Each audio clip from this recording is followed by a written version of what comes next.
할렐루야. 우리 주시는 하나님의 말씀 볼까요? 주시는 하나님의 말씀 신약성경 사도행전 13장 1절에서 3절까지 말씀입니다. 사도행전 13장 1절에서 3절까지 말씀입니다.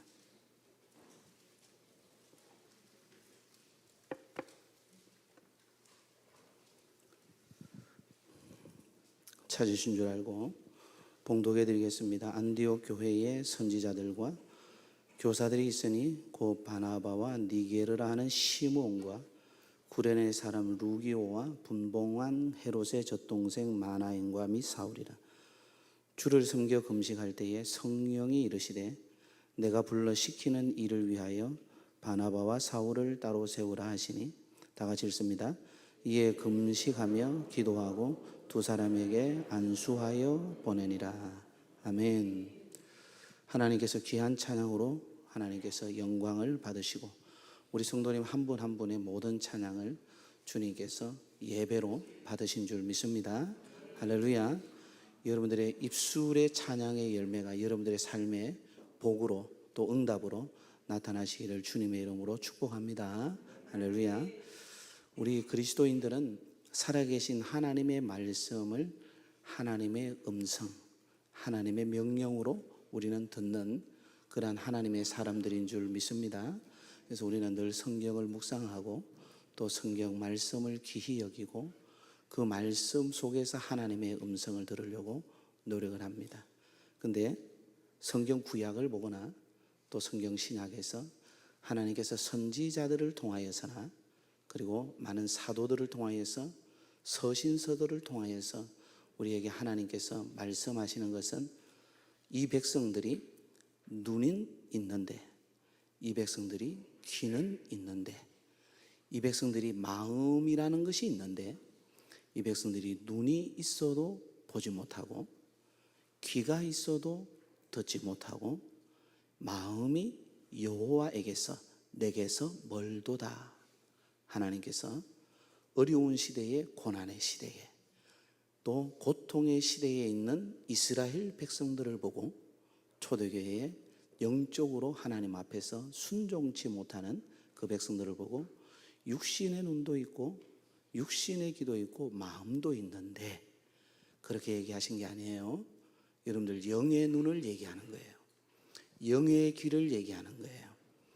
성전에서 마음의 성전에서 성령을 모신 심령을 이야기하는 거예요. 여러분들 자꾸 육신의 눈으로만 보면 세상 사람과 다를 게 없어요. 이스라엘 백성들은 하나님이 택하신 선민입니다. 할렐루야. 그들에게 영의 눈이 있음에도 영의 눈이 닫혔다라는 거예요. 영적인 귀가 있음에도 영적인 귀가 닫혔다라는 거예요. 이 얘기를 갈라디아서로 한번 풀어볼까요? 갈라디아서에서는 육체의 소욕을 따르는 거예요. 성령의 소욕을 쫓지 않는 거예요. 그래서 육신의 생각을 따르는 거예요. 이거는 로마서를 얘기하는 거예요. 로마서는 육신의 생각을 따르는 거예요. 육신의 생각을 따르는 것은 사망이니라. 갈라디아서에서는 육체의 소욕을 따르는 것은 썩어진 것을 거둔다 그러는 거예요. 육체로부터. 그런데 갈라디아에서 성령의 소욕을 쫓는 자는 성령으로부터 영생을 거둔다고 말씀하고 있어요. 그 영생을 갈라디아서 5장에서는 성령의 9가지 열매로 이야기하는 거예요. 여러분들 우리가 예수 그리스도를 믿어 하나님의 자녀가 된 사람들에게는 하나님께서는 영적인 눈, 영적인 귀, 영적인 심령, 성령을 담은 심령을 하나님께서 우리에게 그 마음을 주신 거예요. 그래서 주님께서는 항상 이스라엘 백성들에게 가까이 오는 이스라엘 백성들에게 귀 있는 자는 들어라. 귀 있는 자는 들어라. 이 말을 조금 더 직설적으로 직역해서 여러분들에게 말씀을 드린다면 귀를 열고 영의 귀를 열고 내가 너에게 하는 말을 들어라. 영의 귀를 열고 내가 너에게 하는 말을 들어라. 오늘 이 말은 다른 사람이 아니라 내가 너에게 축복으로 하는 말이다 라는 거예요. 사랑하는 성도 여러분들, 이스라엘 백성들이 초대교회를 시작할 때 교회의 시작이잖아요. 에클레시아의 시작이고 다락방에서 시작됐습니다. 그죠? 다락방이 시작될 때 그들이 전심으로 기도했죠. 사도행전 1장 14절에 그죠? 전심으로 남녀노소를 비롯하여서 120명이 하나님 앞에 기도했더니 주님께서 약속하신 성령, 보혜사 성령을 보내주심으로 주님의 약속이 성취가 되었죠. 어떻게 성취가 됐어요? 내가 너희를 고아와 같이 결코 버려두지 아니하리라. 그리고 부활하시고 나서 너희에게 숨을 내쉬면서 성령을 받으라 해서 성령 강림을 주님께서 일으키시고 그 응답으로 나타나셨는데, 불의 혀같이 갈라지는 것이 120명 각 사람 위에 임하는 것을 보고 보이게 나타나셨어요. 그 다음에 바람 같은 소리가 거기에 임하였어요. 귀로 들리게. 성령님은 영적으로 보이게, 영적으로 들리게 임합니다. 그리고 각 사람에게 뭐예요? 방언을 주셨는데 그 방언을 통하여서 뭐하게? 선포하게 했어요. 담대히 일어나서 120명이, 성경에서는 사도행전에서는 베드로만 설교한 건 아는데 그 전한 내용이 똑같은 내용이니까 베드로를 주목시킨 거예요. 그래서 베드로를 통하여서 하나님의 말씀을 담대히 전하게 했어요. 성령이 임하여서 교회가 임할 때 나타나는 역사는 하나님의 음성이 있는 거예요. 하나님의 소리를 들은 거예요. 교회는 건물만 있는 것이 교회가 아니에요. 하나님은 여러분들을 그렇게 부르신 게 아니에요. 보게 하십니다. 하나님은 듣게 하십니다. 할렐루야. 자, 사도행전 9장에 가면은 사울이, 여러분들 잘 알지만은 사울이 여러분들 서대반의 순교 사건 이후에 기세가 등등하여서 다마스커스에 갑니다. 시리아 쪽에 있는 다마스커스에 올라갑니다. 그 올라가는 이유가 무엇입니까? 그때 예수 그리스도를 믿는 많은 사람들 있잖아요. 문제가 발생했네요. 예수 그리스도를 믿는 많은 사람들을 잡아서 가두려고 그렇게 가는 것이었어요. 근데 다메섹에서 갑자기 호련히 빛이 비추었죠. 그때 다른 사람 말고 누구에게만 소리가 들렸죠? 사울에게만 소리가 들렸어요. 하나님이 만나 주실 때, 오늘 우리가 다 같이 찬송가를 처음에 세 곡을 쫙 불렀어요. 그죠? 하나님이 만나 주실 때 내 구주 예수를 더욱 사랑, 오랫동안 모든 죄 가운데 빠져서 구주 예수 의지하며 찬송가를 쫙 부르는데, 여러분들 그때 모든 사람이 기쁨으로 하나님 앞에 찬양을 할 때 누구에게는 하나님의 음성이 쫙 들려요. 하나님은 나의 피난처시, 보라 하나님은 나의 피난. 누구에게는 그것이 하나님의 음성으로 들려요. 그게 다마스커스에서 만나주신 하나님의 경험을, 사울의 경험을 그분이 하고 계시는 거예요. 다른 사람들은 다 그냥 일상적으로 사람이 보이는데 사울의 눈에는 싹 가려지고, 사울의 눈은 그 순간에 모든 것이 안 보이는 거예요. 사방이 깜깜한데 홀로 자기에게 둘러 비치는 빛이 자기에게 임하는 거예요. 모든 것이 다 깜깜한데 홀로 둘러 자기에게 비치는 빛이 임하는데 그 빛 가운데서 자기가 다른 것이 아무것도 안 보여요. 그래서 사울의 눈이 어두워진 거예요. 영의 눈이 확 열리는 거죠. 그리고 하나님의 인도하심을 따라서 사울이 어디로 갑니까? 여러분들, 하나님의 인도하심을 따라서 금식하러 갑니다. 기도하러 가죠. 하나님이 시킨 거죠. 근데 거기에서 아나니아를 통해서 안수하게 하죠. 안수하게 하는데 사울이 눈에서 비늘이 벗겨지죠. 눈에 딱 보이는데 사람들이 보이는데, 사울의 눈에서 안수하고 나서 보이는 사람들은 그동안 보았던 사람들과 달라요. 이 사람은 내가 이방을 위하여 택한 나의 그릇이라. 어떤 그릇? 이방을 위하여 택한 나의 그릇이라. 딱 보는 순간 사람들이 하나님께서 사랑하는 영혼으로 보이는 거예요. 저 살인자가, 저 거짓말쟁이가, 저 악한 자가, 저 강도가, 저 도둑놈이, 저 거렁뱅이가 사울의 눈에 어떻게 보여요? 하나님께서 불러 구원할 자로 보이는 거예요. 그게 변화예요. 그동안 나한테 내가 상처받았다고 생각했던 내 아빠가, 나한테 고통을 주었던 엄마가 나에게는 뭡니까?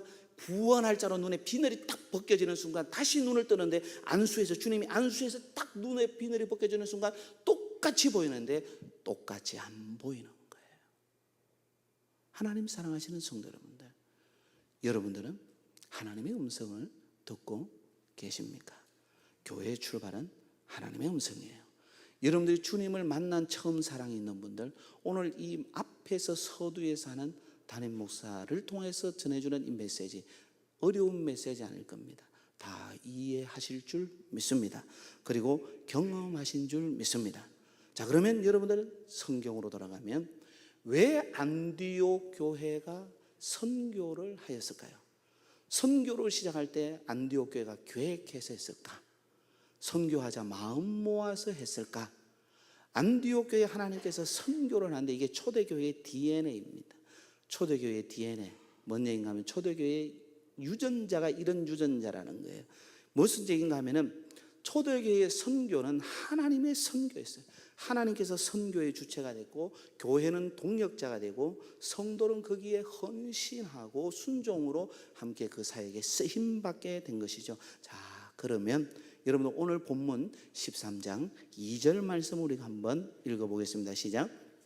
주를 섬겨 금식할 때에 성령이 이르시되 내가 불러 시키는 일을 위하여 바나바와 사울을 따로 세우라 하시니. 할렐루야. 성령이 이르시되라는 이 말씀은 여러분들 헬라어로 제게는 있지만 제가 전달은 하지 않았어요.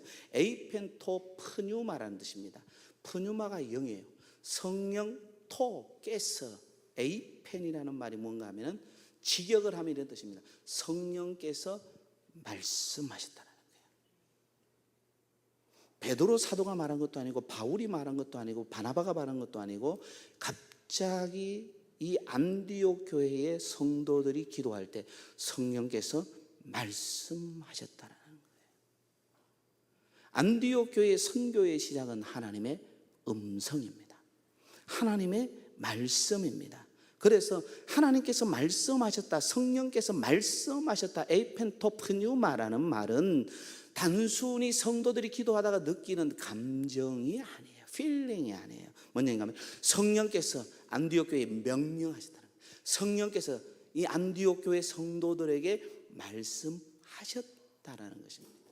사랑하는 성도 여러분들, 우리는 인생을 살면 살수록 경험이 쌓입니다.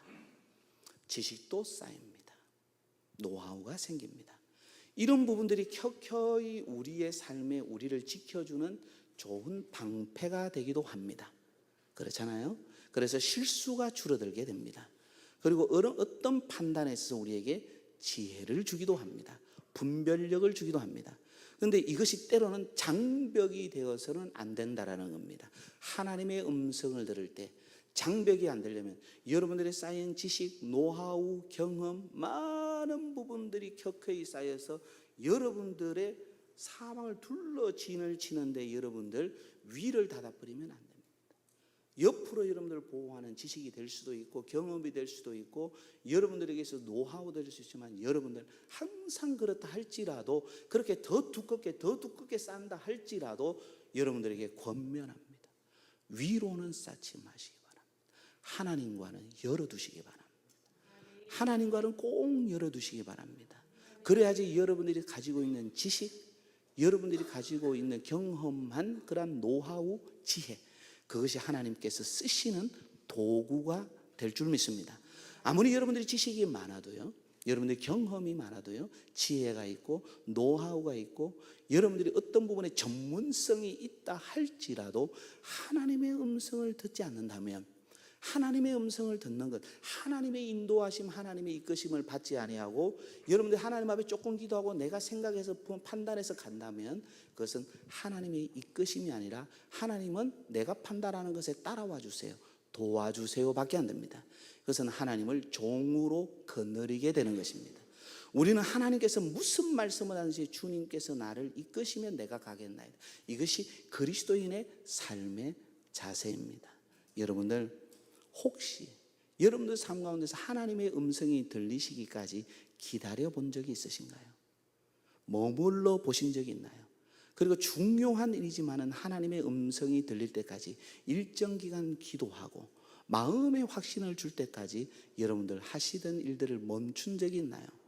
그래서 손해를 보셨나요? 그렇지 않죠. 훌륭하신 겁니다. 잘하시는 겁니다. 우리 한국 사람들의 특징이 급하잖아요. 서둘잖아요. 급한 게 다 나쁜 건 아니에요. 빠른 게 다 나쁜 건 아니에요. 그러나 여러분들, 성경은 오래 참음의 열매를 이야기합니다. 사랑은 견디는 겁니다. 야고보 기자가 이야기할 때 기도 응답은 견디느니라, 인내하느니라, 거기에 하나님께서 주시는 열매가 크다라는 거예요. 그래서 욥의 인내를 배운 나는 욥의 무엇을 보라? 결말을 보라는 겁니다. 하나님 사랑하시는 성도 여러분들, 하나님의 음성을 들으려면 여러분들의 조급함을 내려놓으시고, 여러분들의 갈급함을 키우시되, 여러분들의 서두름을 내려놓으시고, 하나님의 음성을 향해서 길을 여시고, 여러분들 사랑하는 성도 여러분들, 위로난 창문, 노아의 방주에서 위로난 창문을 향하여 하나님 앞에 기도 골방에 들어가시기를, 말씀을 들고 들어가시는 은혜가 있기를 주님의 이름으로 축원합니다. 그 다음에 오늘 여기에 보니까요, 따로 세우라 그럽니다. 바나바와 사울을 따로 세우라. 하나님께서 구체적인 지시를 합니다. 이 따로 세우라는 말을 헬라어로 아포리조라고 이야기합니다. 아포리조, 뭐 어디 아프다라는 뜻이 아닙니다. 아포리조를 얘기합니다. 이거는 구별하다, 분리하다, 헌신하게 하다라는 뜻입니다. 그런데 이 아포리조를 구별하다, 분리하다, 헌신하다가 아니라 그런 이 일상적인 의미가 아니라 좀 특별한 의미입니다. 하나님의 질서상 이스라엘 백성들이 구약으로 보면은 다 선민이에요, 그죠? 그 선민 중에서 하나님께서 특별히 기름 부음 받은 직분이 있어요. 그 직분 중에 하나가 제사장 직분입니다. 제사장을 따로 불러서 세워서 쓸 때 이 단어가 바로 아포리조입니다. 아포리조. 그래서 하나님 앞에 쓰임 받고 하나님 앞에 바울과 바나바를 쓸 때, 사울과 바나바를 쓸 때 하나님께서는 그렇게 거룩하게 더 구별하여서 하나님이 따로 세우라고 아포리조라는 단어를 성경 기자, 사도행전의 기자 누가는 의사였잖아요. 아무 단어나 쓰지 않습니다. 일부러 그 단어를 갖다 놓은 거예요. 하나님 사랑하시는 성도 여러분들, 그래서 어떻게 했는가 하면은 이 부분은 파송은 단순한 인력을 이동시키는 게 아니라는 겁니다. 하나님께서 거룩한 헌신을 하게 하는 겁니다. 헌신된 백성, 사역을 잘하는데 거기에서 한 걸음 더 깊고 더 무거운 헌신을 하게 하고 있다라는 것입니다. 그런데 오늘 13장 3절을 우리가 한 번 더 읽어보겠습니다. 시작. 이에 금식하며 기도하고 두 사람에게 안수하여 보내리라. 이게 금식하고 기도하고 안수하는 것은 교회가 이 두 사람을 파송하여 선교사로 보내는 것을 교회의 프로그램으로 하지 않았다라는 겁니다. 가장 중요한 영적인 사역으로 보았다라는 겁니다. 다른 말로 하면은 예배 중에서도 가장 귀한 예배로 보았다는, 온 성도가 함께 힘을 모아서 하나님 앞에 집중하며 이분들을 위해서 금식하고 기도하고 안수해서 보냈다는. 그래서 여러분들, 선교는 교회의 프로그램이 아닙니다. 선교사를 파송하는 것은 교회의 어떤 특별한 행사나 활동이 아닌 겁니다. 하나님의 사역에, 하나님의 선교에 교회가 동력하는 것이고, 성도가 함께 그 사역에 헌신하는 거룩한 사역인 줄 믿습니다. 그래서 교회가 선교를 만드는 게 아닙니다. 선교는 하나님께서 시작하시고 하나님께서 교회를 향하여 손을 내미는 겁니다. 성도를 향하여 손을 내미는 겁니다. 나와 함께 하자. 아가서에 보면 나의 어여쁜 자여 일어나 나와 함께 가자. 그런 하나님께서 날 부르시는 사랑의 언어만 얘기하는 것이 아니라 주의 거룩한 사역에 나와 함께 동역하고 동참하자라고 말씀하고 있는 것입니다. 그래서 선교는 교회의 일로 머물러 있어서는 안 됩니다. 선교는 교회의 일로 머물러 있어는 하는 것이 아니라 하나님이 가장 기뻐하는 사역이다. 교회에 주어진 사명이다. 할렐루야. 그래서 선교를 할 때 여러분들이 항상 기억하는 것은 교회가, 성도가, 내가 여건이 되면, 상황이 되면 여건이 되는 만큼 하는 일이 아니라는 겁니다. 상황이 안 돼도 하나님께서 원하실 때 우리는 감당하는 것입니다. 오늘 111 성경 통독을 하는데 아침에 보니까 말씀이 떠올랐어요. 그동안의 말씀은 제가 주로 보면, 외우는 말씀 보면 뒤에 바탕이 환하고 예뻤어요. 근데 112 성경 통독의 시커먼 바탕에 하얀 글자가 딱 올라왔는데, 미가서 5장 15절, 외울 말씀이 미가서 5장 1절로 나와 있는데 보니까 5장 1절은 아니고 5장 15절로 나와 있는 게 맞더라고요. 그래서 미가서 5장을 쭉 봤어요. 예루살렘과 쭉 보고 15절을 보니까 하나님께서 하나님 앞에서 이제는 하나님이 더 이상 참지 않고 진노와 분노를 쏟으리라. 어떻게 누구에게? 순종치 아니하는 이 백성에게, 이 민족에게 하나님이 쏟으리라 라고 기회를 주셨다라는 거예요. 계속해서 기회를 주고 돌아올 기회를 줬는데 안 된다는 거예요. 그리고 하나님의 사역에 동참하고 사역할 수 있는 그런 찬스, 그런 기회를 줬는데 안 하더라는 것입니다. 하나님 사랑하시는 성도 여러분들, 선교는 하나님께서 여러분들에게 주시는 놀라운 하나님의 동력의 기회입니다. 하나님 주시는 축복의 기회인 줄 믿으시기를 바랍니다. 그래서 상황과 여건 하나님이 우리보다 더 잘하십니다. 그럼에도 여러분들에게 이런 사역의 기회를 주시는 하나님의 이유가 있을 것입니다. 우리가 어떻게 하나님의 뜻을 다 알겠습니까? 우리는 한 치 앞도 모르는 인생이잖아요. 그럼에도 불구하고 하나님께서 우리에게 이런 장을 여셨다는 것은 내가 알지 못하지만 순종하고 믿음으로 반응하다 보면 하나님의 거룩하신 뜻을 언젠가는 알게 하고 깨닫게 하시는 은혜를 주실 줄 믿습니다. 그래서 여러분들이 꼭 기억해야 될 것은 선교를 하나님은 우리에게 선택사항으로 주신 적이 없습니다. 하나님은 선교를 우리에게 옵션으로 주신 일이 없습니다. 여러분들이 차를 사거나 어떤 물건을 사면 옵션 선택사항이 있을 것입니다. 옵션은 그 물건을 구매하거나 차를 구매하실 때 여러분 그 옵션의 상황을 보고 그것을 취할 수도 있고 취하지 않을 수도 있을 것입니다. 하나님 사랑하시는 성도 여러분들, 선교는 교회가 존재하는 이상 결코 옵션이 아닙니다. 필수입니다. 할렐루야. 그래서 확실한 하나님 주시는 선교는 명령입니다. 주님께서 제자들에게 가서라고 합니다. 이 가서라는 것은 가라 거기서라는 뜻입니다. 가라 거기서라는 겁니다. 오늘 여러분들 선교 이 명령을 잘 기억하시고 우리가 교동문을 선교주일 110번을 읽었습니다. 그러면서 마태복음 28장 18절에 있는 말씀부터 20절에 있는 말씀 우리 교동문으로 거의 마무리를 읽었습니다. 너희는 가서 모든 민족으로 무엇을 삼아? 제자를 삼아. 이것을 풀어서 한번 얘기해 볼까요? 너희는 가라. 거기서 모든 민족으로 뭘 삼아라? 제자를 삼아라. 내가 아버지와 아들과 성령의 이름으로 세례를 주고 내가 너희에게 분부한 모든 것을 가르쳐 뭐요? 지키게 하라. 선교는 가라라는 하나님께서 주신 우리에게 주신 미션입니다. 미션은 해도 되고 안 해도 되는 선택사항이 아닙니다. 하나님께서 우리에게 축복으로 주시고 하나님의 사역에 동력시키는 것인 줄 믿습니다. 할렐루야. 그래서 가라고 하나님께서 명령하셨지 상황이 된다면 가라고 하신 것이 단 한 번도 없습니다. 그래서 선교는 교회됨과 성도의 정체성입니다. 이 정체성, 아이덴티티는 교회와 성도의 정체성은 선택하는 것이 아닙니다. 정체성이라는 건 선택하는 것이 아닙니다. 가지고 태어나는 겁니다. 조금 쉽게 설명을 할까요? 제가 육신으로 태어날 때 저희 아버님 김자, 지자, 숙자, 집사님의 아들로 태어났습니다. 저희 어머니 권자, 오자, 분자의 이 집사님의 아들로 태어났습니다.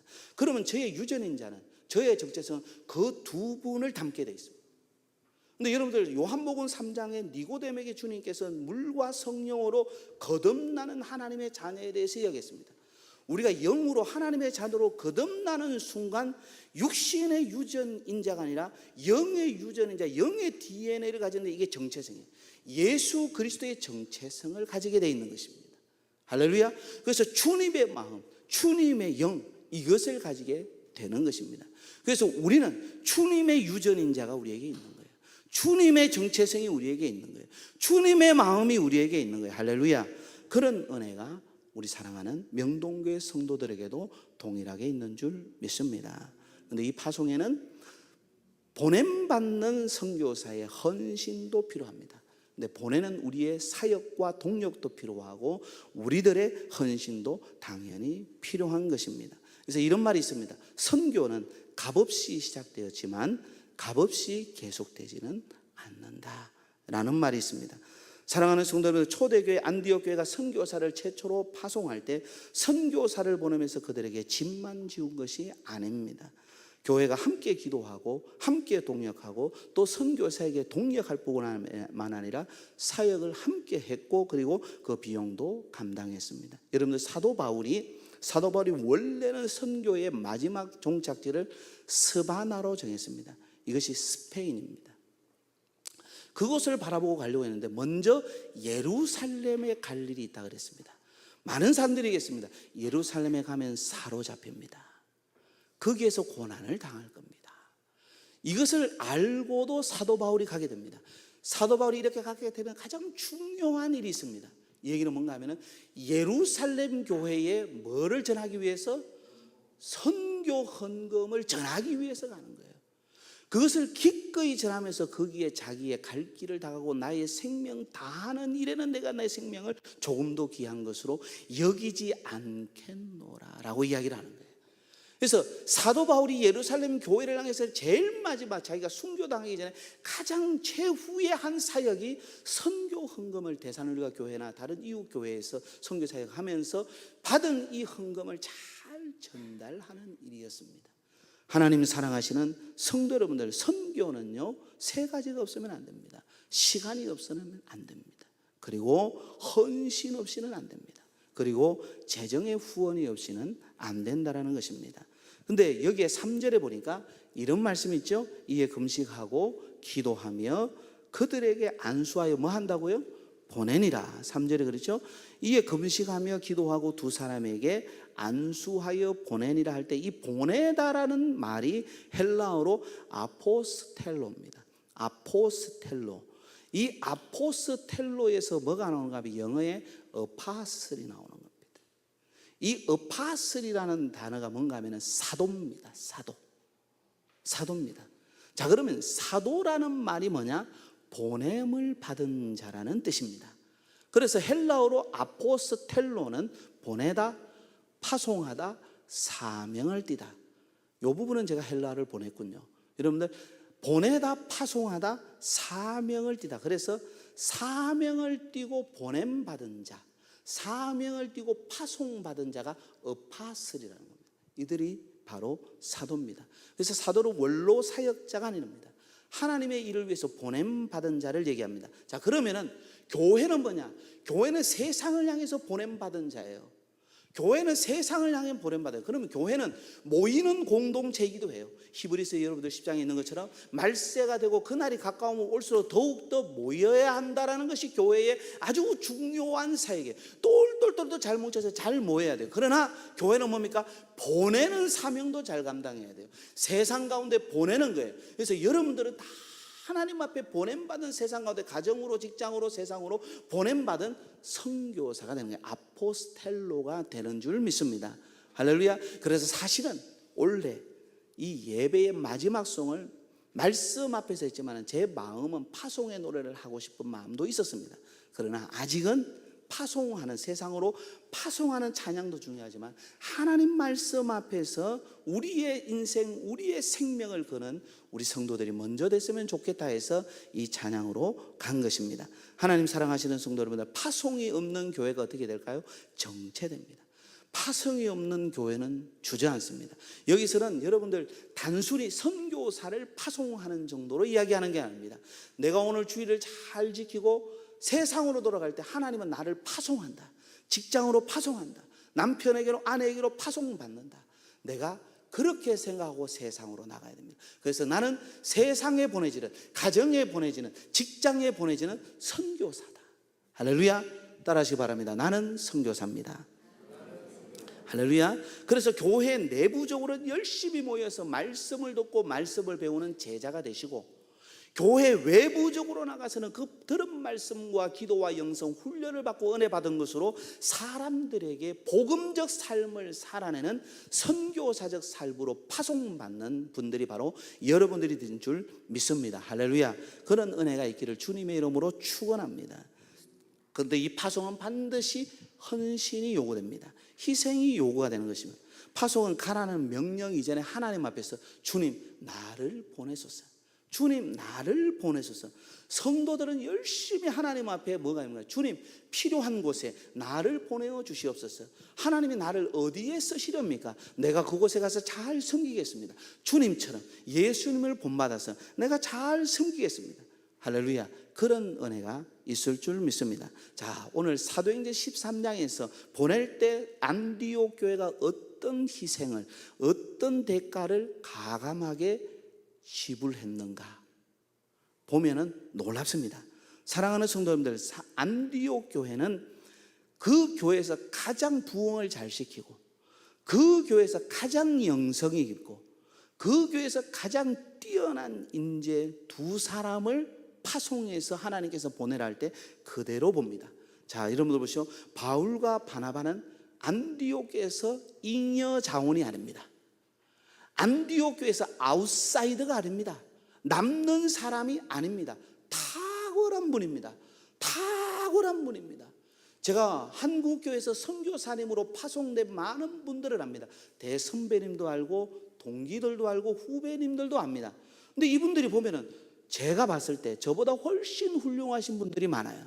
그래서 저는 선교사님들을 만나면 우스갯소리기도 하지만 진심을 담아서 합니다. 선교사님들 감사합니다.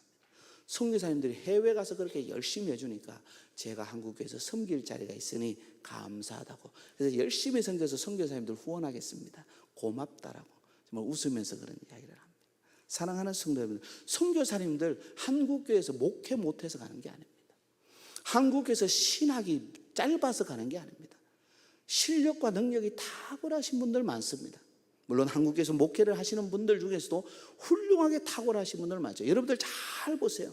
많은 목회를 하실 분들, 많은 목회를 잘 하실 분들, 그 교회 전도사님들 꼭 보면은 남자 전도사님들이 어느 한 교회 보면 그 교회 자매 중에 제일 좋은 자매를 뽑아가. 보통 보면 이게 거의 맞아요. 거의 맞아요. 남는 사람이 하나님 앞에 쓰임 받는 게 아니에요. 사랑하는 성도 여러분들, 주변 인력을 보낸 것도 아니에요. 핵심 인력을 보냈습니다. 그리고 가장 약한 사람, 가장 어려운 사람 아닙니다. 가장 강한 사람, 가장 쓰임 받는 데 있어서 탁월한 사람을, 최고의 사람을, 바나바와 바울을 하나님께서 보내게 하셨습니다. 이게 교회가 선교사를 파송할 때 하나님께서 그렇게 일하십니다.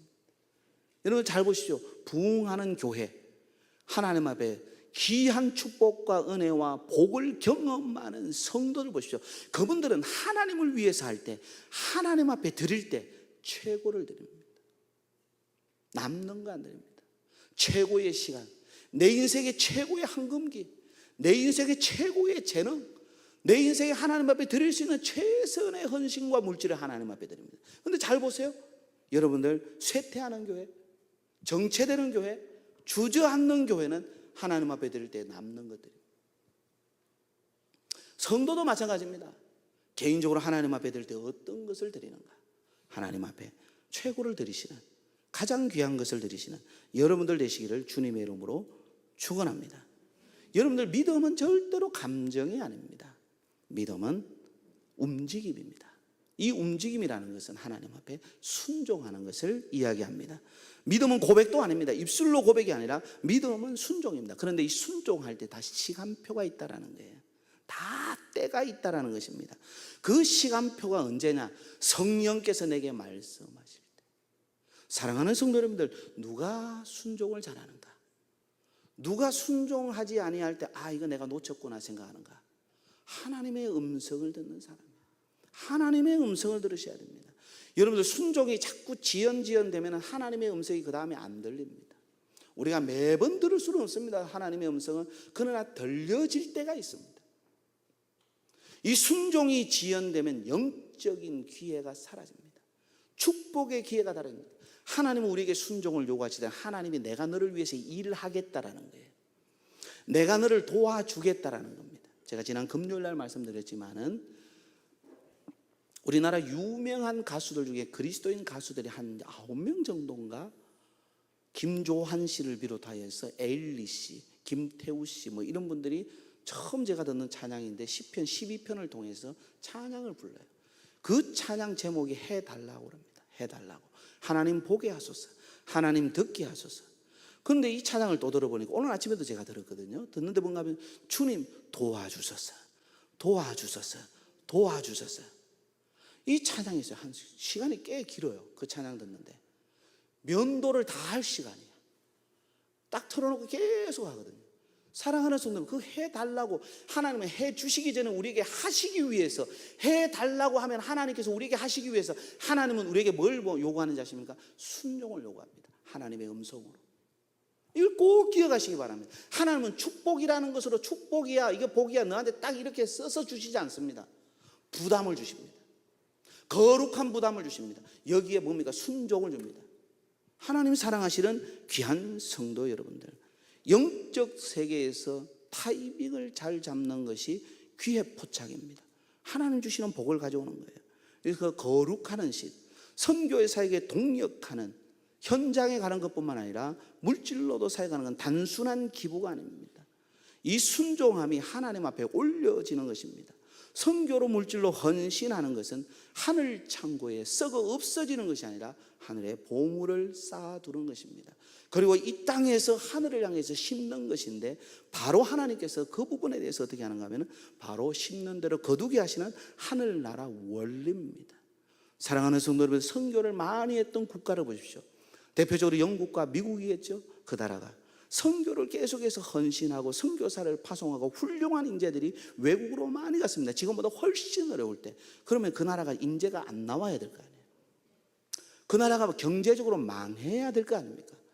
근데 망하지를 않습니다. 지금 어떻게 됐습니까?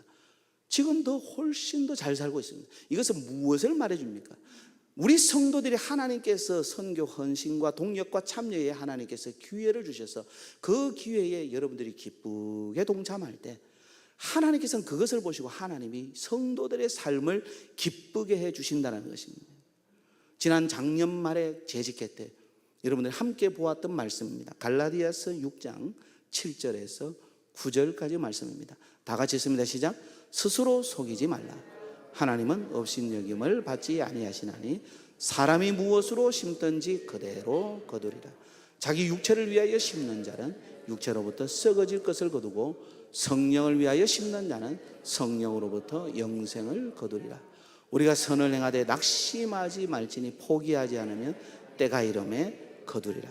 때가 이름에 반드시 거두는 은혜가 있을 줄 믿습니다. 그런데 사도 바울은요, 고린도 교회 성도들에게 이 부분을 조금 더 많이 강조합니다. 지식적으로 많은 지혜를 가지고 있고 많은 지식의 창고와 이 지식적으로 많은 말을 하고 있고 논리를 가지고 있는 고린도 교회 성도들에게 고린도후서 9장 8절에 이렇게 말을 하고 있습니다. 우리 다 같이 읽습니다. 시작. 하나님이 능히 모든 은혜를 너희에게 넘치게 하시나니 이는 너희로 모든 일에 항상 모든 것이 넉넉하여 모든 착한 일을 넘치게 하게 하려 합니다. 아멘. 이 모든 착한 일을 넘치게 하려 하고 하나님께서 모든 일에 모든 것이 넉넉하도록 한다는 거예요. 모든 은혜를 넘치게 해서 모든 것이 항상 넉넉하게 해주겠다는 거예요. 벌써 하나님이 약속하시는 거예요. 그런데 그렇게 하시는 이유가 모든 착한 일을 넘치게 하게 하래요. 착한 일은 구제의 삭도 되고 여러분들 주변을 잘 섬기고 여러분들 잘 대접하는 사역도 있습니다. 그런데 이 고린도 교회에 이야기하는 것은 선교 사역을 이야기하고 있는 것입니다. 10절 11절 말씀입니다. 있습니다. 시작.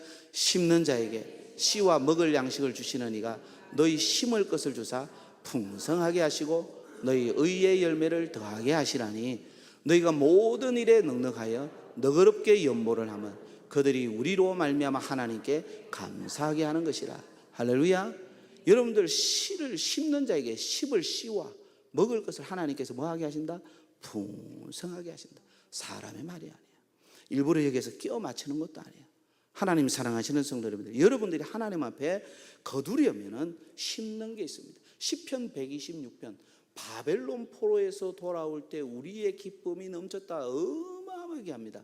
그래서 시편 126편 5절 6절 말씀 기쁨으로 단을 가지고 오리라, 기쁨으로 단을 거두어서 오리라라는 말씀을 눈물을 흘리며 씨를 뿌리는 자를 얘기할 때 이걸 기도로만 우리가 응용을 해요. 기도로만 아닙니다. 여러분들 기도로 뿐만 아니라 하나님 앞에 믿음을 심는 거고 하나님 앞에 순종을 심는 거고 하나님 앞에 물질을 심는 거고 심어야지 거두죠. 심어야지 거두죠. 하나님 사랑하시는 성도 여러분들, 잘 심으시는 여러분들 되시기를 주님의 이름으로 축원합니다. 하나님은 하나님의 일을 천사화하지 않습니다. 하나님은 선교를 천사에게 맡기지 아니하셨습니다. 하나님은 선교를 교회에 맡겼습니다. 할렐루야. 그래서 교회는 이 하나님 앞에 헌신하고 동력하는 이 선교에 사명감을 가져야 될 줄 믿습니다. 그래서 선교 헌신을 하고 헌금을 하는 것은 선택이 아니라 뭡니까? 파송의 방식이 되는 겁니다. 한 선교사님의 따님이 한국에 선교를 마치고 한국에서 돌아와서 이렇게 고백했다고 합니다. 어떻게 고백했는가 하면은 아버지가 선교에 간 것은 헌신이었지만 교회가 우리를 보내준 것은 사랑이었습니다. 하나님 사랑하는 성도 여러분들, 우리가 하나님을 사랑한다 하면은 뭡니까? 마음만 들여서 사랑이 아닐 겁니다. 하나님이 기뻐하는 일을 할 것입니다. 할렐루야. 여러분들의 삶이 예배다. 예배는 뭡니까? 하나님 앞에 드림이 있는 겁니다. 제가 항상 예배는 두 가지 요소가 있죠. 드림의 요소와 들림의 요소가 있다 그랬습니다. 우리가 하나님 앞에 잘 드려요. 찬양을 잘 드려요. 우리가 하나님 앞에 마음을 잘 드려요. 우리의 중심을 잘 드려요. 이 드리는 모든 것들이 하나님 앞에 예배가 돼요. 그런데 하나님은 반드시 우리에게 들려주셔요. 그 들림이 응답이 되고 기적이 되고 치유가 되고 역사가 됩니다. 이것이 여러분들의 삶 가운데서 삶이 예배가 되려면, 삶이 예배 드리는 것은 물론 성경을 읽고 묵상하는 것도 예배겠죠. 여러분들이 차를 운전하면서도 여러분들이 하나님 앞에 여러분들의 시간을 드리는 거예요. 여러분들 마음을 드리는 거예요. 여러분들이 누구를 일상생활 속에서 같이 일하는 직원들에게 작은 커피 한 잔으로도 섬기면, 이 섬김을 하나님의 이름으로 드리면 그것조차도 우리는 하나님은 기뻐 받으시는 예배가 되는 거예요. 드림이에요. 시간을 드립니다. 우리의 삶을 드립니다. 몸을 드립니다. 다 이렇게 고백하는데 선교에는 인색합의를 안 되겠죠. 하나님 사랑하시는 귀한 성도 여러분들, 보내는 사랑 없이 가는 헌신이 있을 수가 없습니다. 사랑의 형태가 기도일 수도 있습니다. 선교사를 격려하는 것일 수 있습니다. 선교지에 가서 선교 현장을 살피며 함께 그 마음을 맞춰주는 것일 수도 있습니다. 그런데 여러분들, 우리는 재정적 헌신도 함께 하는 것입니다. 자, 그러면 사도행전 13장 선교사를 파송한 안디옥 교회는 어떻게 되었는가? 쇠퇴했는가? 위축되었는가? 그렇지 않습니다. 자원과 인재를 잃어버렸는가? 여러분들, 초대교회 문헌을 보면 안디옥 교회는 더욱 성장하고 더욱 부흥했고 안디옥 교회를 통해서 엄청난 선교 사역이 이루어졌다고 이야기하고 있는 것입니다. 그래서 안디옥 교회는 선교 이후에 더 강해지고 더 부흥했다고 합니다. 여러분들, 선교는 교회 밖을 향한 하나님 앞에 은혜의 통로가 됩니다. 그런데 동시에 여러분들의 아들, 교회 안을 향한 하나님께서 주시는 축복과 부흥의 길이 된다라는 것입니다. 그래서 선교를 하면 좋고 안 좋고의 문제가 아닙니다. 선교는 하나님 앞에 은혜 받은 것을 밖으로 보내는 통로, 내가 하나님과의 영적 관계 속에서 내가 하나님의 은혜에 있다라는 것을 보여주는 거예요. 증명해 주는 거예요. 그런데 교회 안에는 하나님이 내가 너희의 선교, 너희의 마음을 받았다는 하나님이 주시는 축복이 되는 거예요. 이게 부흥이 되는 거예요. 할렐루야. 하나님 사랑하시는 성도 여러분, 그래서 선교는 교회의 부흥을 촉진하게 되는 것입니다. 성령님의 역사는 항상 머무는 곳에 있지 않습니다. 흘려 보내는 곳에 있습니다. 그래서 여러분들, 선교는 가장 하나님의 사랑을 나가게 하는 것입니다. 보내게 하는 것입니다. 움직이게 하는 것입니다. 흘려 보내는 것입니다. 교회가 안으로 모아지면 에너지가, 영성과 은혜가 충만할 것 같지만은 거기에는 반드시 갇혀서 썩기만 한다는 거예요. 반드시 통로를 열어서 밖으로 내보내면 은혜의 강물처럼 흘러서 생명력을 더하게 된다는 것입니다. 여러분들, 에덴 동산 알죠? 에덴 동산 알죠? 에덴 동산이 무슨 동산이죠? 기쁨의 동산이죠. 왜 기쁜지 아십니까? 에덴 동산에 먹을 것이 많아서. 여러분들, 물론 그렇죠. 에덴 동산 하나님이 직접 주셔서 천국의 모형이라 그러잖아요, 그죠? 천국의 모형에 여러분들이 주목할 것이 하나가 있죠. 뭐가 있어요? 에덴 동산에서 몇 개의 큰 강이 흐르죠. 비손, 기혼, 히데겔, 유브라데. 이 강이 사방으로 흘러갑니다. 사방으로 흘러가면 에덴 동산에서 항상 뭐가 흘러나와야 돼요? 물이 계속 흘러나와야 돼요. 멈추면 안 돼요. 그것이 강을 이루어서 흘러가려면 계속 나와야 돼요. 그러면은 에덴 동산이 물이 바른다는 것이, 이 에덴 동산이 교회라면 이 교회가 가난하면 흘려 보내지겠어요? 이게 하나님 주시는 복의 원리예요.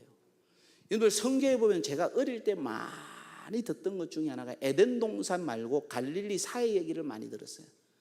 헐몬산에서 내려오는 물이, 만년설 헐몬산에서 내려온 저 위에 북쪽에서 내려오는 물이 어디로 오는가 하면 갈릴리 바다로 와요.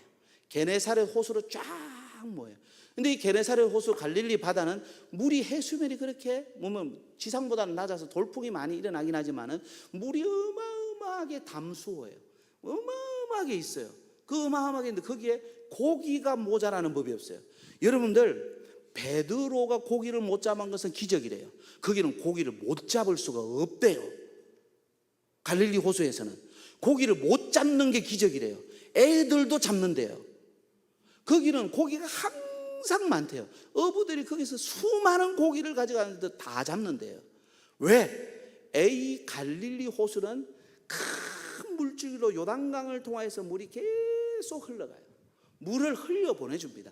그러면 고기도 흘러 들어가고 여러분의 미토콘드리아 뭐 이런 부분들 많은 생물체도 흘러가겠죠. 그리고 작은 줄기를 통해서 미세하게도 흘러가요. 그런데 갈릴리 호수가 말랐다라는 역사적인 문헌이 한 번도 없습니다. 가뭄 때문에 쪼들었다 이런 게 한 번도 없습니다. 그런데 여러분들 보세요. 그 밑에 예루살렘 밑에 큰 강이 있죠. 그게 뭐예요? 사해 데드시라 그러죠. 왜 데드시? 죽음 바다라 그랬을까요? 다 모으는데 흘려보내는 데가 없는 거예요. 하나도 흘려보내는 데가 없는 거예요. 그래서 죽음 바다라는 거예요. 담아놓기만 하면 죽는 거예요.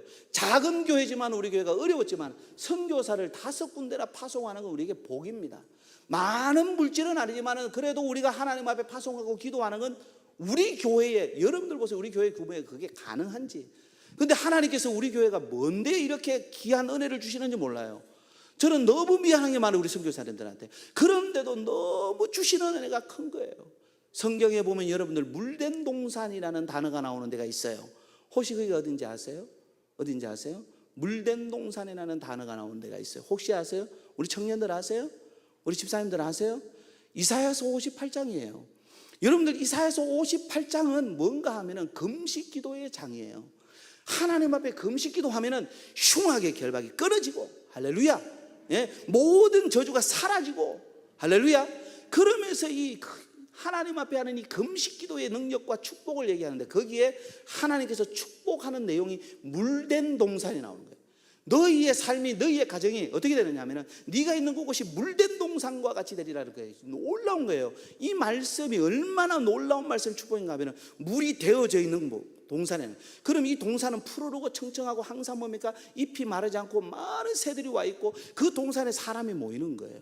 근데 이 물된 동산은 뭡니까? 많은 사람들에게 많은 곳에 생명력을 주는 거예요. 물된 동산이 물을 댔지만 그 물이 어디로요? 사방으로 또 흘러가는 거예요. 흘러가는 거예요. 살리는 동산이 된다는 거예요. 너는 지금은 초라하고 힘들고 흉하게 결박에 막 묶여있고 고통과 상처에 묶여있지만 네가 믿음으로 하나님 앞에 겸식을 하며 믿음으로 하나님 앞에 기도하며 네 결박이 확 풀려서 네가 자유하는 것뿐만 아니라 너는 물된 동산에 대해서 다른 사람을 상처에서, 고통에서, 괴로움에서, 저주에서 네가 살리는 자가 되리라는 거예요. 이게 물된 동산이에요. 이 물된 동산에 뭐 나눠주는 거예요. 흘려보내주는 거예요. 하나님이 주시는 복입니다.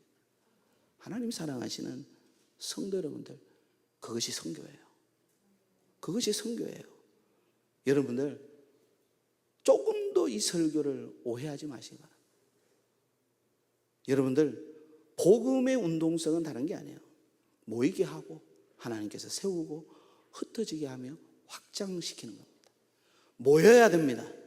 그리고 하나님의 사람으로 세워지고, 그 다음에 여러분들 오늘 이 밤에, 오늘 이 저녁에, 오후에 예배 드리고 나갈 때 여러분들은 선교사적 마인드를 가지고 집으로 가셔야 돼요. 직장으로 가셔야 돼요. 그리고 선교사적 마인드로 저들에게 물된 동산이 되어야 될 줄 믿습니다. 예루살렘 교회가 그렇습니다. 예루살렘 교회가 기하급수적으로 성장해서 5만 명 성도가 넘어버렸습니다. 그런데 이들이 모이는 데 힘썼습니다. 즐거웠습니다. 행복했습니다. 그런데 그들의 교회에 여러분들 구제 문제가 팍 발생을 해버렸습니다. 그 발생을 하고 난 다음에 좋은 일꾼들 세워서 또 평화로웠습니다. 교회가 계속 성장했습니다. 하나님께서 이 예루살렘 교회를 확 흩어져 버렸습니다. 확 흩어버렸습니다. 자기들끼리 모이고 막 교회 성도 많이 모이고 너무 행복했어요. 좋았어요. 막 시설 좋게 하고 막 모였어요. 너무너무 행복하죠. 야, 우리도 막 초대형 교회가 되는 거라 감사하다 모였어요. 근데 하나님은 팍 흩어져 버렸어요. 누구의 일로? 스데반의 순교 사건을 통해서. 근데 놀라운 것은 이 흩어진 데 다 교회가 생겨요. 교회가 싸워서 흩어진 게 아니에요. 순교 사건을 통하여서. 순교 사건을 통하여서 주의 일에 쓰임 받다가 이래 되니까 디아스포라가 막 형성된 거예요. 디아스포라를 아무데나 쓰면 안 돼요. 하나님 사랑하시는 성도 여러분들, 그런데 예루살렘 교회가 물론 나중에 바울의 사역 때 어려울 때가 있었으나 예루살렘 교회가 쇠퇴했다? 그렇지 않아요. 예루살렘 교회는 또다시 하나님의 일을 감당했다라는 것입니다. 여러분들 잘 하셔야 됩니다. 따라 하시기 바랍니다. 모이면 기적이 일어납니다. 흩어지면 부흥이 일어납니다. 할렐루야. 여러분들, 그래서 선교는 하나님 나라의 확장을 촉진시키는 것입니다. 교회 부흥은 단순히 예배당의 인원을 늘리는 것이 아니라는 것입니다. 할렐루야. 하나님께서 주시는 귀한 은혜가 있을 줄 믿습니다. 아멘. 자, 이제 말씀을 맺으려고 합니다. 하나님 사랑하시는 성도 여러분들, 한국교회는 선교에 열심이었습니다. 열심히 했는데 하나님은 이 한국교회를 통해서 어마어마한 놀라운 역사를 베풀었습니다. 여러분들 잘 아시겠지만은 세계 선교를 연구하신 분들이 이런 통계를 냈습니다. 선교사 1명을 파송하면 그것이 그 나라의 1인당 GNP가 된다. 이런 얘기는 선교에 조금만 관심 있는 분들은 다 압니다. 우리나라 경제가 사는 건 경제학자들, 사회학자들이 연구할 겁니다. 근데 신학자들은 또 다른 눈으로 봅니다. 선교하는 교회, 선교하는 나라 하나님이 망하게 하신 적이 없습니다. 하나님은 마지막 때에 우리에게 묻습니다. 너희가 왜 모였느냐? 이게 아닙니다. 왜 보내지 않았냐? 하나님은 마지막 때에 우리에게 왜 받았느냐를 묻는 것이 아니라 받은 것을 통해서 왜 헌신하지 않았느냐? 하나님은 그것을 물으실 수가 있다라는 것입니다. 여러분들 153 선교 헌신 작정은 부담이 아닙니다. 여러분들 특권입니다. 희생이 아니라 영광으로 생각하셔야 됩니다. 여러분들 단순히 비용을 지출하는 것이 아니라 하나님의 거룩한 나라에 투자로 심는 것이라고 믿으시기 바랍니다. 단순한 기부가 아니라 하나님의 거룩한 나라의 사명을 여러분들이 감당하시는 것이라고 믿으시기 바랍니다. 선택이 아닙니다. 순종입니다. 사역이 아니라 동역입니다. 할렐루야. 마지막 문장을 읽고 마치겠습니다. 하나님은 돈을 가지신 하나님을 돕기 위해서 우리에게 선교하라고 하는 것이 아닙니다.